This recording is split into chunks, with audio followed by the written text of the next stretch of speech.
তৃতীয় প্রশ্ন, আপনি কি লেখাপড়া জানেন? উত্তর, না। চতুর্থ প্রশ্ন, স্বরেয়, স্বরেয়া, ক, খ এগুলোও জানেন না? উত্তর, না। মন্তব্য, আমি ঠিক করেছি তাকে লেখাপড়া শেখাবো। আমার ধারণা তিনি খুব অল্প সময়ে লেখাপড়া শিখতে পারবেন। পঞ্চম প্রশ্ন, আপনি পানির নিচে কতক্ষণ থাকতে পারেন? আপনার সর্বোচ্চ রেকর্ড কি? উত্তর, পানির ভিতরে ঢুকলে সময়ের হিসাব থাকে না, যতক্ষণ থাকতে বলবেন ততক্ষণই থাকতে পারবো। মন্তব্য, লোকটা বলে কি? সে কি আসলেই উভচর মানব? আমার খুবই অবাক লাগছে। ষষ্ঠ প্রশ্ন, বেঁচে থাকার জন্য মানুষ নিঃশ্বাস প্রশ্বাস নিতে হয়, তার অক্সিজেন প্রয়োজন। আপনি অক্সিজেন কোথায় পান? উত্তর, অক্সিজেন জিনিসটা কি আমি তো জানি না আম্মা। সপ্তম প্রশ্ন, পানিতে আপনি নিঃশ্বাস নেন না? উত্তর, না, নিঃশ্বাস বাতাসে নিতে হয়, পানির মধ্যে নিতে হয় না। নাক দিয়ে ঢুকলে মাথার যন্ত্রণা হয়। অষ্টম প্রশ্ন, আপনি যে পানিতে থাকতে পারেন এটা কখন বুঝতে পারলেন? উত্তর, খুবই ছোট সময় আম্মা, পুষ্করণীতে হাত ধুইতে গিয়া পানিতে পড়ে গেলাম, তারপর দেখি খুবই মজা, সারা দিকে ঘুরে বেড়াইতেছি, খুবই মজা খুবই মজা। এইদিকে সবাই ভাবছে আমার মৃত্যু হয়েছে, পানিতে জাল ফেলাইছে। নবম প্রশ্ন, আপনি যে দীর্ঘ সময় পানিতে থাকতে পারেন এটা নিয়ে হইচই পড়ে যায়নি? পত্রিকায় লেখালেখি হয়নি? উত্তর, স্কুলের পিছনের পুষ্করণীতে 2বার খেলা দেখাইছি, মেলা লোকজন হয়েছিল। চেয়ারম্যান স্যার আমার খেলা দেখা এত খুশি হইল, খুশি হইয়া আমার রূপার মেডেল দিছিল, মেডেল হারাইয়া ফেলাইছি। দশম প্রশ্ন, এটাকে খেলা বলছেন কেন? উত্তর, আম্মা গো, এইটা তো খেলাই, ডুব দিয়া কি কতক্ষণ পানির নিচে থাকতে পারে। এই খেলা সবসময় খেলাই হয়, অন্যরকম পারে, আমি বেশি পারি। টুনটুনি ঠিক করেছে খলিলুল্লাহকে নিয়ে সে স্ক্র্যাপ বুকের মতো বানাবে। খলিলুল্লাহর সংক্ষিপ্ত জীবনী থাকবে, তার ছবি থাকবে, প্রশ্নোত্তর থাকবে, তার ওজন, উচ্চতা, চোখের মনির রং সবই থাকবে। খলিলুল্লাহ সে কি ডাকবে তা নিয়ে সমস্যায় পড়ে গেছে। আগে সে ঠিক করেছিল সে খলিল ভাই ডাকবে, কিন্তু খলিলুল্লাহ তাকে আম্মাজি ডাকছে, মা নিশ্চয়ই ছেলেকে ভাই ডাকতে পারে না। মাহতাবউদ্দিন সাহেবের 2টা অফিস, একটা মতিঝিল বাণিজ্যিক এলাকায়, অন্যটা বাদামতলীতে। তিনি সম্প্রতি ইটের ভাটা বসিয়েছেন। ইট বানানোর এই ব্যবসা খুবই লাভজনক বলে কাছাকাছি নতুন অফিস নিয়েছেন। অফিস বুড়িগঙ্গার পাশে। অফিস ঘরটা 2তলা, উঁচু দেয়াল দিয়ে ঘেরা, চারিদিকে প্রচুর লোকজন, ভিড়, হইচইয়ের মধ্যে মাহতাবউদ্দিনের অফিস ঘরটা নির্জন। মাহতাব সাহেব সময় পেলে এই অফিসে বিশ্রাম নিতে আসেন। তিনি যে ঘরে বসেন সেখান থেকে বুড়িগঙ্গা দেখা যায়। পুরনো দিনের ভারী একটা ইজি চেয়ার জানালার কাছাকাছি রাখা আছে। তিনি ইজি চেয়ারে শুয়ে বুড়িগঙ্গা নৌকা চলাচল দেখেন। আজও তিনি ইজি চেয়ারে আধশোয়া হয়ে আছেন। তার দৃষ্টি অবশ্যই বুড়িগঙ্গার দিকে না, খলিলুল্লাহর দিকে। খলিলুল্লাহকে একটা কাজ দেয়া হয়েছে, নষ্ট টিভি ঠিক করতে দেয়া হয়েছে। মাহতাবউদ্দিন তাকিয়ে আছেন তীক্ষ্ণ চোখে। খলিলুল্লাহর হাতে যন্ত্রপাতি বলতে একটা বড় স্ক্রুড্রাইভার। টিভিটা রাখা হয়েছে টেবিলে। সে কাজ করছে দাঁড়িয়ে। অতি দ্রুত সে টিভির যন্ত্রপাতি খুলে ফেলছে। টেবিল ভর্তি হয়ে গেছে নানান ধরনের স্ক্রুতে। এক এক ধরনের স্ক্রু এক এক জায়গায় রাখা উচিত তা সে করছে না, সব এক জায়গাতেই রাখছে। কোন স্ক্রু কোথায় বসবে সেটা মনে রাখবে কি করে কে জানে। এটা নিয়ে মাথা ঘামাবার কিছু নেই, এটা তার ব্যাপার। মাহতাব সাহেব বললেন, খলিলুল্লাহ, কিভাবে টিভি কাজ করে তুমি জানো? খলিলুল্লাহ বলল, জানা। একটা যন্ত্র সম্পর্কে তুমি কিছু জানো না, যন্ত্রটা ঠিক করবে কিভাবে? খলিলুল্লাহ জবাব দিলেন না। টিভিটা ঠিক করতে কতক্ষণ লাগবে? খলিলুল্লাহ বলল, ঠিক হয়ে গেছে। মাহতাব সাহেব বললেন, ঠিক হয়ে গেছে? খলিলুল্লাহ বলল, যা হয়েছে। এখন কানেকশন দিলে টিভি চলবে? যা চলবে। মাহতাব সাহেব সিগারেট ধরাতে ধরাতে বললেন, যদি না চলে আমি কানে ধরে তোমাকে 100 বার উঠবোস করাবো। খলিলুল্লাহ অবাক হয়ে বলল, আমাদের কানে ধরে উঠবোস করাইবেন? কেমন করাইবেন? আমার সময় নষ্ট করেছো এই জন্য? আমার সময়ের দাম আছে। যাই হোক, টিভির স্ক্রুগুলো লাগাও। এখানে ডিশ লাইন আছে, কানেকশন দাও। তারপর কানে ধরে উদ্বাস করবার জন্য তৈরি হয়ে যাও। যে আইসা, আমি পুরস্কার যেমন দিতে পারি, শাস্তিও দিতে পারি। যদি দেখি সত্যি সত্যি টিপটি ঠিক হয়ে গেছে, তাহলে তোমার জন্য পুরস্কার আছে। স্যার, আমার পুরস্কার লাগবো না। না চাইলেও পুরস্কার দেয়া হবে। শাস্তির ক্ষেত্রেও এটা প্রযোজ্য। শাস্তি না চাইলেও পাবে। টিভির স্ক্রু লাগানো হয়েছে। খলিলুল্লাহ বলল, কাউরে যন্ত্রটা চালু করতে বলেন। মাহতাবুদ্দিন বললেন, কাউকে চালু করতে বলতে হবে কেন? তুমি চালু করো। It is your duty. Khalilullah বলল, আমি যন্ত্র চালাইতে পারি না, ফয়ের করতে পারি। মাহতাবুদ্দিন কফির মগ এনে দেওয়া হয়েছে। কফির মগে চুমুক দিতে দিতে তিনি টিভির স্ক্রিনের দিকে তাকিয়ে আছেন। তার বাড়ির কেয়ারটেকার বারের কানেকশন দিচ্ছে। একটু দূরে মেঝেতে গম্ভীর মুখে বসে আছেন খলিলুল্লাহ। তার দৃষ্টি টিভির স্ক্রিনের দিকে না, তার দৃষ্টি নিজের পায়ের বুড়ো আঙুলের দিকে।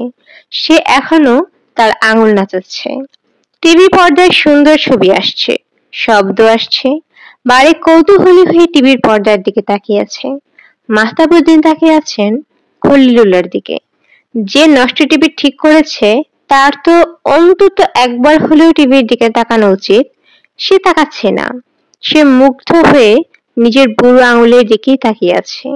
মাহতাবুদ্দিন বারেকের দিকে তাকিয়ে নিচু গলায় বললেন, বারেক, তুমি খলিলুল্লাহকে বাসায় নিয়ে যাও। দারোয়ানকে বলে দাও সে যেন বাসা থেকে বের হতে না পারে। তাকে ঘরে আটকে রাখো। বারেক হ্যাঁ সূচক মাথা নাড়ল। মাহতাব সাহেব আরেকটা সিগারেট ধরাতে ধরাতে বললেন, এই টিভি সেটটা কোনো এক মেকানিকের কাছে নিয়ে যাও। তাকে বলো এখান থেকে কোন আইসি খুলে রাখতে যেন টিভি সেটটা অচল হয়ে যায়। আইসি খুলে রাখার পর সেটা নিয়ে বাসায় যাবে। ঠিক আছে স্যার। কি বলেছি বুঝতে পারছো? পারছি। কি বললাম রিপিট করো। বারেক বলল, খলিলুল্লাহকে নিয়ে বাসায় যাব। দারোয়ানকে বলবো সে যেন বাসা থেকে বের হতে না পারে। টিভি সেটটা মেকানিকের কাছে নিয়ে যাব। মেকানিককে বলবো একটা আইসি খুলে রাখতে। নষ্ট টিভিটা নিয়ে বাসায় যাব। ঠিক আছে। খলিলুল্লাহকে আমার কাছে পাঠাও। খলিলুল্লাহ সামনে এসে দাঁড়ালো। মাহতাব হাসলেন। তোমাকে পুরস্কার দেব বলেছিলাম, পুরস্কার দিচ্ছি। বারেক তোমাকে দোকানে নিয়ে যাবে, শার্ট প্যান্ট স্যান্ডেল কিনে দেবে। নাপিতের দোকানে গিয়ে ভালো মতো চুল দাড়ি কাটবে। এই হলো পুরস্কার। বিড়ি সিগারেট খাও? জানা। মাহতাব সাহেব মানিব্যাগ খুলে 500 টাকার একটা নোট বের করতে করতে বললেন, টাকাটা রাখো, তোমার হাত খরচ। যে কদিন তুমি আমার এখানে থাকবে 500 টাকা করে প্রতিদিন পাবে। মাটি কেটে দিনে কত পেতে? 80 টাকা রোজ। 80 টাকা রোজের জায়গায় তুমি পাচ্ছ 500 টাকা। এটা ভালো না? জ্যা। সাভারে আমার একটা বাগান বাড়ি আছে, সেখানে বড় পুকুর আছে। তোমাকে পুকুরে নামাবো। দেখতে চাই তুমি কতক্ষণ পুকুরে ডুবে থাকতে পারো। যে আইসা। চা বিস্কিট কিছু খাবে? যে না। আচ্ছা ঠিক আছে, তুমি যাও। খলিলুল্লাহ চলে গিয়েছে। মাহতাব সাহেব একটা ইজি চেয়ারে শুয়ে আছেন।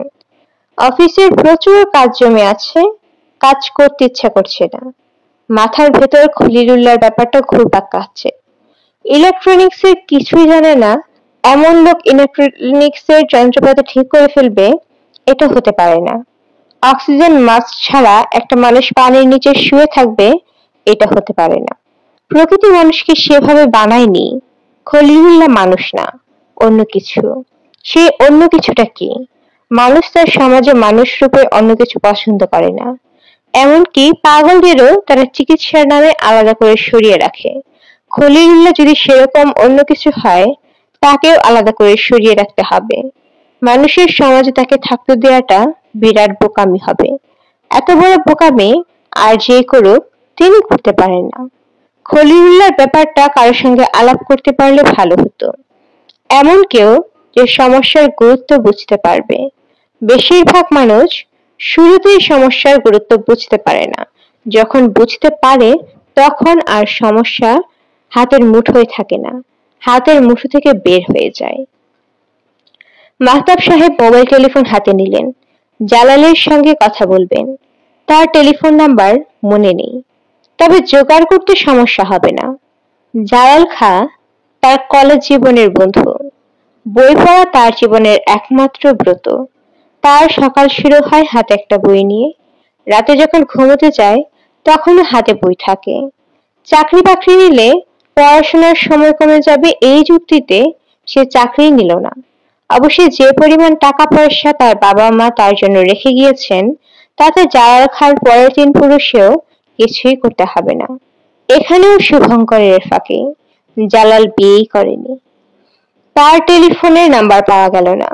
বেশ কয়েকবার চেষ্টার পর তাকে ধরা গেল। মাহতাব সাহেব বললেন, জালাল কেমন আছিস? জালাল শুকনো গলায় বলল, ভালো।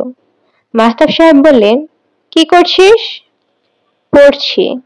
আপনাকে চিনতে পারছি না, আপনি কে? আগে বল কি পড়ছিস, তারপর বলবো আমি কে। ফাইবার অপটিক্স এর উপর একটা পপুলার বই। বইটা কেমন লিখেছে? মোটামুটি। তথ্যকর্ম তথ্য কম, বর্ণনা বেশি। লেখক খুব সহজ ভাষায় জটিল জিনিস বলতে গিয়ে লেজে গোবরে করে ফেলেছেন। বেশি সহজ হয়ে গেছে, নিউজ পেপারের সায়েন্স আর্টিকেল হয়ে গেছে। খটামটো কিছু না হলে কি তোর ভালো লাগে না?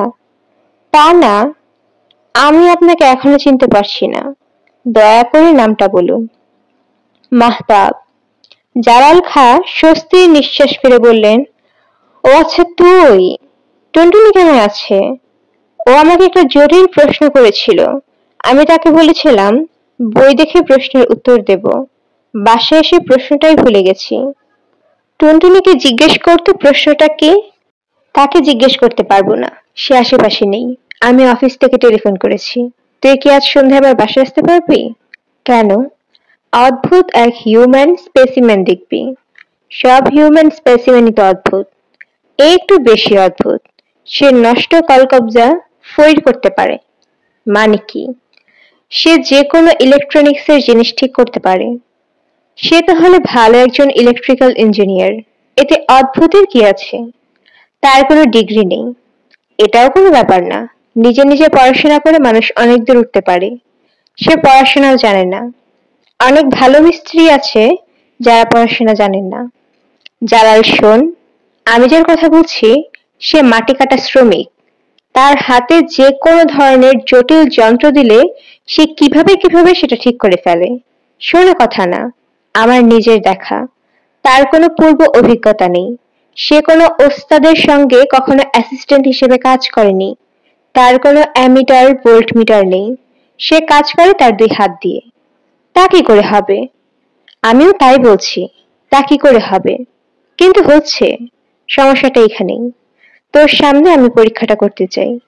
তোর সামনে আমি একটা নষ্ট টিভি সারাতে দেব। টিভি সারানোর কি দরকার? আমি এক কাজ করি, বেশ কিছু আইসি নিয়ে আসি। তার মধ্যে একটা আইসির লজিক গেট নষ্ট থাকবে। সেই আইসি গুলো হাতে নিয়ে বলুক কোনটা নষ্ট। তুই যেটা ভালো বুঝিস। আমি ঠিক সন্ধ্যাবেলা তোকে নিতে গাড়ি পাঠাবো। গাড়ি পাঠাতে হবে না।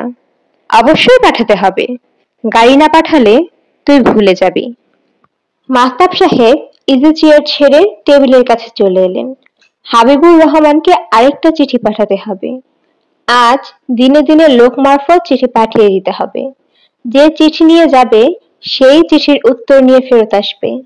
দেরি করা যাবে না। মাহতাব সাহেব নিজের ভেতর চাপা অস্থিরতা অনুভব করছেন। মনে হচ্ছে প্রেসার বেড়েছে। ডাক্তার ডেকে প্রেসার মাপানো দরকার। তিনি বেল টিপে ডাক্তার খবর দিতে বললেন। ডাক্তার আস্তে আস্তে দ্রুত চিঠি লিখে ফেললেন। জনাব হাবিবুর রহমান সাহেব, আপনি লিখেছেন আপনার বড় বৌমা খলিলুল্লাহ সম্পর্কে কিছু গুরুত্বপূর্ণ তথ্য জানে। আমি নিজে আপনার বড় বৌমার সঙ্গে কথা বলতে চাই। আপনি ব্যবস্থা করে দিন। আপনার চিকিৎসার জন্য যে কোনো সময় আপনি ঢাকা আসতে পারেন। বাকি ব্যবস্থা আমি করে দেব। বিনীত মাহতাবউদ্দিন চৌধুরী। যা ভেবেছিলেন তাই। প্রেসার বেড়েছে 130/100।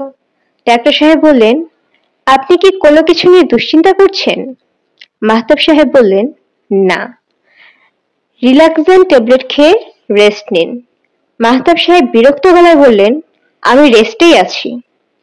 টুনটুনি মুগ্ধ গলায় বলল, খলিল ভাই, আপনাকে তো আমি চিনতে পারছি না। খলিলুল্লাহ টুনটুনিকে আম্মাজি ডাকলেও টুনটুনি ঠিক করেছে সে খলিল ভাই ডাকবে। খলিলুল্লাহ লজ্জিত গলায় বলল, নাপিতের কাছে গেছিলাম, চুল কাটছি, শেভ হইছি। যে সবুজ শার্টটা পরেছেন সেই শার্টেও আপনাকে দারুণ মানিয়েছে। দেখে মনে হচ্ছে আপনার বয়স অনেক কমে গেছে।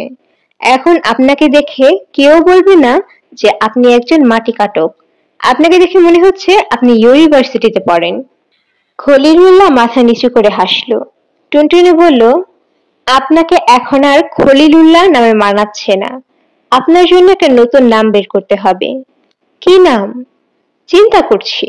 সুন্দর কোনো নাম মাথায় আসলেই সেই নাম আপনাকে দিয়ে দেব। ঠিক আছে?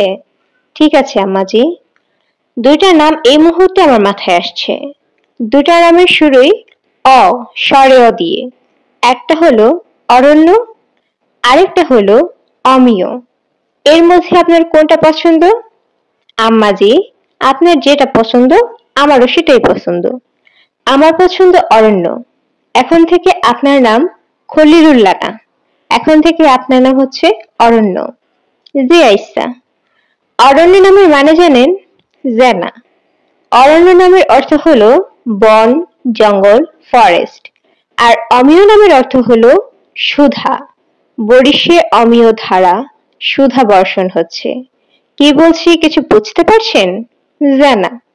অরণ্য ভাই শুনুন, নাম বদলের সঙ্গে সঙ্গে কথাবার্তা বলার ভঙ্গিও বদলাতে হবে। যার নাম অরণ্য সে নিশ্চয়ই গ্রাম্য ভাষায় কথা বলবে না। এখন থেকে শুদ্ধ শহুরে ভাষায় কথা বলবেন। জি আইসা। জি আইসা না, বলুন জি আচ্ছা। আইসা থেকে ই বাদ দিন। খলিলুল্লাহ বলল, জি আচ্ছা। টুনটুনি বলল, ছাদে চলুন, আমি স্ক্র্যাপ বুক বানাচ্ছি। সেখানে ছবি থাকবে, আপনার বায়োডাটা থাকবে। আপনার ছবি তুলতে হবে। জি আচ্ছা। টুনটুনি গম্ভীর গলায় বলল, আপনার নাম কি? খলিলুল্লাহ শুদ্ধ বাংলায় বলল, আমার নাম অরণ্য। ছবি তোলার পর কি হবে জানেন? না, লেখাপড়া সেশন। আপনাকে অক্ষর শেখাবো। ঠিক আছে? হুম। দুটা বা তিনটা অক্ষর মিলে যখন পাশাপাশি বসে তখন তৈরি হয় শব্দ। তখন খুব মজা পাবেন। উদাহরণ দিয়ে বোঝাই। একটা অক্ষর হলো ক, একটা অক্ষর হলো ল। এই দুটো অক্ষর মিলে হয় কল। খলিলুল্লাহ বলল, কলা কিভাবে হয়? টুনটুনি একটু অবাক হলো। বলল, বাহ, আপনার বুদ্ধি তো ভালো। আকার বলে আমাদের বাংলা ভাষায় একটা জিনিস আছে। যে কোনো অক্ষরের সঙ্গে আকার যুক্ত হলে আ এসে লাগে। ল এর সঙ্গে আকার যুক্ত হলে হয় লা। বলুন দেখি, ক এর সঙ্গে আকার যুক্ত হলে কি হবে? কা। এই তো পেরেছেন। এখন বলুন কলা কিভাবে হবে? ক, তার সঙ্গে ল, ল এর সঙ্গে আকার। আপনি খুব দ্রুত লেখাপড়া শিখতে পারবেন। এখন চলুন ফটো সেশনে। ফটো সেশন কি? ফটো সেশন হলো ছবি তোলার কর্মকাণ্ড। আমার হাতে যে ক্যামেরাটা দেখছেন, এই ক্যামেরাটা সাধারণ ক্যামেরা না, এর নাম ডিজিটাল ক্যামেরা। আমার একটা ম্যাকিন্স কম্পিউটার আছে। ডিজিটাল ক্যামেরায় আপনার ছবি তুলে কম্পিউটারের মেমোরিতে দিয়ে দেব। দেখতে আপনার খুব মজা লাগবে। আপনি যে সবুজ শার্ট পরে আছেন, ইচ্ছে করলে আমি ছবিতে সবুজ শার্টের রং বদলে দিতে পারবো। আপনার চোখের মনি কালো থেকে নীল করে ফেলতে পারবো। চোখের মনি নীল করলে কি হয়? আমার কাছে খুব ভালো লাগে। মনে হয় খানিকটা সমুদ্র চোখে চলে এসেছে। আমার মায়ের চোখের মনির রং নীল ছিল, হালকা নীল।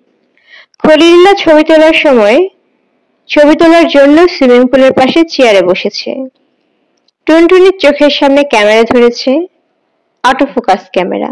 ক্যামেরা নিজেই ফোকাল লেন্থ ঠিক করে জানান দেবে, সব ঠিক আছে, শাটারে চাপ দাও। ক্যামেরায় সবুজ বাতি জ্বলছে। টুনটুনি শাটারে টিপ না দিয়ে বিস্মিত হয়ে বলল, আশ্চর্য তো, আপনার চোখের মনি হালকা নীল। আমি আগে কেন লক্ষ্য করিনি? আমার ধারণা ছিল আপনার চোখের মনি কালো, এখন দেখছি নীল।